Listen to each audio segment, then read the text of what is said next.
रामकृष्ण हरी. श्री समर्थ.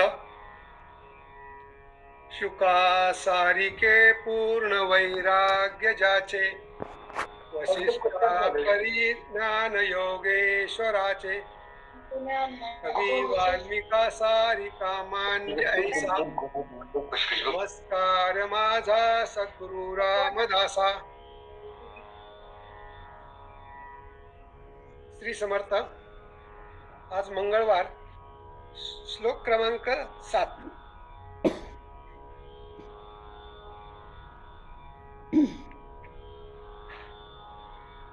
मना श्रेष्ठ धारिष्ठ जीवी धरावे,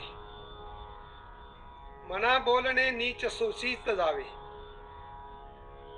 सोये सर्वदा नम्र वाचे वदावे, मना सर्व लोकाशी रे निववावे. श्री समर्थांनी दासबोधाच्या 7व्या श्लोकामध्ये आपल्या मनाला उपदेश केलेला आहे. हे मना, तुला ह्या विश्वामध्ये मार्गक्रम करीत असताना श्रेष्ठ धारिष्ठ जे आपण धैर्य म्हणतो ते उच्च प्रतीचं, म्हणजे असं तकलादू धैर्य नको. की तुझ्या मनामध्ये एकदा संकल्प आला की तो तू धैर्याने पुढे नेला पाहिजे. ज्याप्रमाणे झाड फक्त पानं बदलतं, मूळ बदलत नाही, त्याप्रमाणे तू कुठल्याही गोष्टीवरती अटळ राहायला पाहिजे. आपल्या ध्येयापासून हटला नाही पाहिजे. श्रेष्ठ धारिष्ठ, श्रेष्ठ धारिष्ठ कुणी कुणी केलं होतं? हनुमंतरायाचं धारिष्ठ श्रेष्ठ होतं. ते श्रीरामाच्या भक्तीपासून कधीच हटले नाही. किंवा संत तुकाराम महाराज, किती काळ वाट पाहिली, धीर धरला. नुसतं धीर नाही तर उच्च कोटीचा धीर धरला त्यांनी, की काही झालं तरी भगवंत मला एक ना एक दिवस भेटेल. हे त्यांच्या मनामध्ये पक्क ठसलेलं होतं. त्यामुळे अनेक कटू प्रसंग जीवनामध्ये आले, परंतु ते आपल्या ध्येयापासून हटले नाही बाजूला. त्यामुळे आपलं जे ध्येय आहे ना, जे धारिष्ठ आहे, धैर्य आहे, ते अतिशय कणखर असावं. छोटे मोठे प्रसंग जीवनामध्ये येत राहतील, परंतु ध्येयापासून कधी आपण ढळू नये. आज काय होत आहे, एखादा उशिरा लागतो परमार्थाला आणि त्याला लवकर फळ मिळतं. आणि मग जे अनेक वर्षापासून परमार्थ करत असतात त्यांच्या मनामध्ये संदेह निर्माण होतो. पण सद्गुरू असं करीत नाही कधी. सद्गुरू जे आहेत ना, ते सर्वांना सारखं नाही. ते फक्त काय होतं की आपलं प्रारब्ध भोग असतात त्याच्यामध्ये. जशी भांडी धुणारी बाई जास्त खरकटी भांडी अगोदर भिजायला ठेवते आणि कमी खरकटी भांडी अगोदर धुवून काढते, आणि मग नंतर ते जास्त खरकट्या भांड्यांना भिजल्यानंतर धुवून काढते. तसं आपलं आहे. पण आपल्याला तोपर्यंत धैर्य नसतं. आपल्या मनामध्ये तो पण काय होतात, संदेह निर्माण होतात. तर हा संदेह मनामध्ये निर्माण नाही झाला पाहिजे. ती बाई ज्याप्रमाणे सर्व भांडी धुत्याने उठते, तसं सद्गुरू कोणालाही वंचित ठेवत नाही. फक्त तो काळ येऊन द्यावा लागतो, तोपर्यंत आपण धीर धरला पाहिजे. आणि हे धीर धरण्यासाठी काय आहे की आपलं मन जे आहे, लोकांनी काही वेडवाकडं बोललं की ते ध्येयापासून ढळतं. लोकांनी किती वेडवाकडं काय आपल्याला बोललं, अपशब्द उच्चारले, आपण केला, तरी आपण आपल्या धैर्यापासून ढळू नये. मना बोलणे नीच शोषित जावे. या समाजाला एक कळतं की जे सन्मार्गाला लागलेले आहेत त्यांच्यामध्ये विघ्न कसं आणता येते. संतांनाही खूप त्रास झाला, फक्त ते आपल्या ध्येयापासून बाजूला हटले नाही. त्यांना लोकांनी किती वेळ दुष्ण दिली. वाईट प्रकारचे अनेक शब्द बोलले असतील, नीच शोषित जावे. नीच म्हणजे अपशब्द, अपमान करणारे शब्द, ते सहन करण्याची वृत्ती आपल्या मनामध्ये अंगीकारावी म्हणून स्वामी मनाला उपदेश करतात. मना बोलणे नीच शोषित जावे. आपण कसं पाहिजे, लोकांनी जरी आपल्याला अपशब्द बोलले, कापुराच्या वाती उजळत होती, ठाईची समाप्ती झाली जशी. कापूर जसा जळतो आणि शेवटी काहीच उरत नाही, तसं लोकांनी आपल्याविषयी किती हीन बोललं तरी आपण त्या मनावरती काहीच ठेवू नये. कापरासारखं स्वच्छ ठेवावं मन. आणि आपण कसं नम्र पाहिजे, महापुरे झाडी जाते तेथे लोहाळे वाचते. आपण कायम नम्र पाहिजे. या समाजाच्या प्रती आपण नम्रतेने वागलं पाहिजे. नम्र किती असावं तर लव्हाळ्यासारखं. महापुरे जाळी जाते तिथे लव्हाळे वाचते.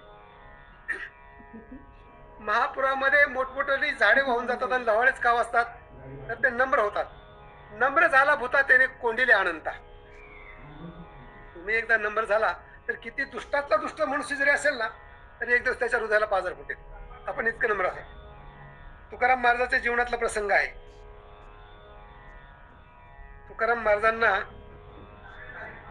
अतिशय क्रोध येईल असं त्यांच्या बाबतीमध्ये तिथल्या काही कर्मकांड लोकांनी कृत्य केलं, परंतु ते अतिशय नम्र होते.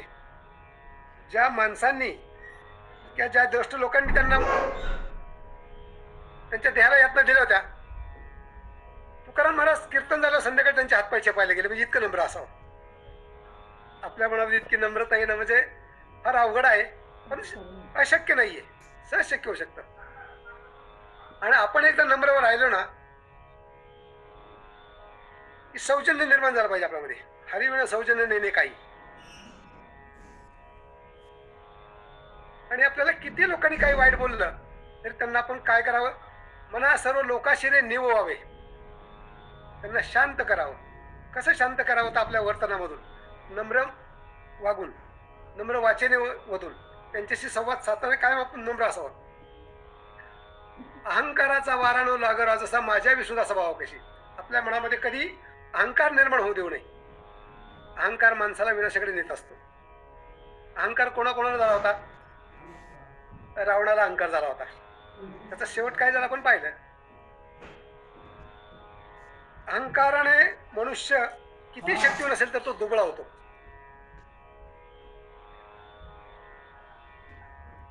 अहंकार काय करतो, राग दोष जो मनामध्ये असतो ना तो वाढवत चालतो. आणि तो जर कमी करायचा असेल ना तर साधना केली पाहिजे, चिंतनामध्ये राहिलं पाहिजे. वारंवार तेच शब्द येतात आपल्या आजच्या या विवेचनामध्ये, परंतु त्याला पर्याय नाहीये. कारण आपल्याला त्या एकाच मनाला बोध करायचा आहे. आणि त्या मनाला बोध करण्यासाठी जसं मी मागे म्हटलं होतं की नदी किती नदीने प्रवास केला तर त्याचा शेवटी समुद्राला अंत आहे. तिचं ठिकाण ते ठरलं आहे. तसं आपण काही जरी कृत्य केलं तरी शेवटी त्या मनाला बोध केला पाहिजे. मनाच्या बोधापासून सर्व निर्माण होय. मंथोणी न वणिता तैसे अनंता. कायम आपल्याला या आत्म्यासाठी, या जीवासाठी मंथन केलं पाहिजे. त्यांनी इकडे तिकडे कुठे भटकू नाहीये. बहिणाबाई चौधरीचं वाक्य, मन वढाय वढाय. त्याला आजूबाजूला फिरकून देऊ नये. कारण त्याला आहे ना वाईट गोष्टीची सवय लवकर लागते आणि चांगल्या गोष्टीसाठी ते आडेवेळे घेत असतं. पण त्याला आंदोलन गोंधळून मागच्या श्लोकामध्ये सांगितलेलं आहे आपण. त्याला वारंवार सर्वात पहिलं काय की ते कसं असेल तर त्याला चांगलं म्हणायचं. सारखं सारखं सारखं चांगलं म्हणलं ना त्याला की तू चांगला आहे चांगला आहे चांगला आहे म्हणलं ना की तो वाईट आहे असं विसरूनच जातो आणि मग चांगल्या कृत्याकडे वळतो. सांगण्यासारख्या खूप गोष्टी आहेत, पण ते काय त्यासाठी धीर धरावा. धीर तो कारण सहाय्य होतो नारायण. मी धीर धरला की तुम्हाला भगवंत सुद्धा सहाय्य करतो. चातक पक्षी हा पावसाळा संपल्यानंतर पुढच्या पावसाळ्यापर्यंत वाट पाहत असतो. त्याला माहिती आहे की एक ना एक दिवस या आकाशामध्ये ढग येतील आणि पाऊस माझ्यासाठी सोन्याचा थेंब घेऊन येईल. तितका धीर धरला पाहिजे. धीर नव्हे म्हणे काय तयापाशी उणे. मनामध्ये एकदा आपण धीर धरला ना की सगळ्या गोष्टी शक्य होतात. नको माझा ताठा नको अभिमान, तुझे विना क्षीण होतो जीव. ताठा अभिमान जर मनामध्ये असला ना की आपल्या मनाला क्षीण होत असतो. आणि तो जर क्षीण टाळायचा असेल ना तर काय पाहिजे, धैर्य पाहिजे. धैर्य किती अनंत उच्च कोटी म्हणजे श्रेष्ठ धैर्य धारिष्ठ सांगितलेलं आहे. त्या धारिष्ट्यामध्ये यशकिंचितही संदेह निर्माण नाही झाला पाहिजे. धैर्य कसं असतं तुम्हाला सांगतो. ज्यावेळेस पांडवांचं युद्ध सुरू होणार होतं, युद्धाची सुरुवात झाली म्हणजे दोन्ही सैन्य युद्धभूमीवरती जमा झाले. युद्धभूमीवरती जमा झाल्यानंतर युद्ध सुरू करण्यापूर्वी एक शंखनाद असतो, गर्जना म्हणतात त्याला. तशी भीष्मांनी शिवगर्जना केली. भीष्मांनी त्यांचा शंख वाजवला. इकडे पांडव सैन्य बी जमा झाले होते. तिकडे पांडव सैन्यामध्ये अर्जुनाने सिंहनाद केला, शंख वाजवला.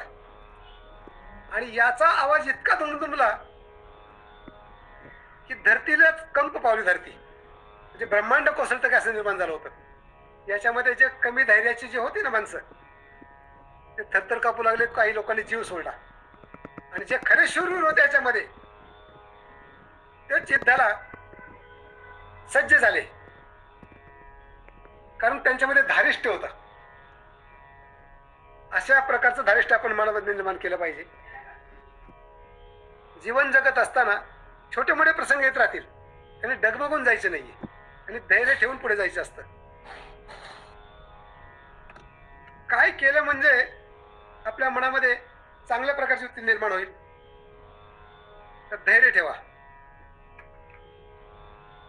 जगाने किती वाईट बोललं तरी नम्र राहा आणि लोकांना शांत करा. श्री समर्थ, श्रोतावक्त समर्थ. जय जय रघुवीर समर्थ.